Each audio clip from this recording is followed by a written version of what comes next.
Hello everyone, నేను చేసిన curry అయితే చాలా బాగా వచ్చిందండి. అందుకే నేను మీకు చూపించాలని ఫిక్స్ అయిపోయా. ఆలు, పాలక్, గోబీ 3 తోటి చేశాను. పాలక్‌నైతే ఫస్ట్ ఉడకబెట్టుకోవాలండి. అది ఉడికేలోపు మనమైతే గోబీనైతే ఫ్రై చేసుకోవాలి. గోబీ ఫ్రై అయినంక గోబీ ఫ్రై అయ్యేంతలోపు పాలకూరనైతే మిక్సీ పట్టుకోవాలండి. ఇట్లా పేస్ట్ లాగా చేసుకోవాలన్నట్టు. గోబీ కూడా ఫ్రై అయిపోయింది కదా! గోబీ ఫ్రై అయిపోయినంక ఆలుని కూడా ఫ్రై చేసుకోవాలండి. డీప్ ఫ్రై చేసుకోవాలి. ఆలు, గోబీ కూడా ఫ్రై చేసుకున్నాం కదా! ఇంకా ఫ్రై అయిపోయినంక అయితే ఒక ప్లేట్‌లో తీసుకోవాలండి.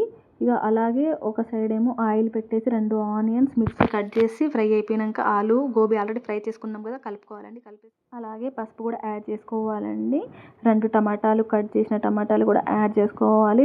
అది కూడా ఫ్రై అయిపోయినంక పాలకూర పేస్ట్ చేసాం కదా! అది కూడా యాడ్ చేసుకోవాలండి. చేసుకొని ఒక 10-15 మినిట్స్ వరకు అయితే స్విమ్‌లో ఉంచుకోండి. కొంచెం మరగాలి కదా!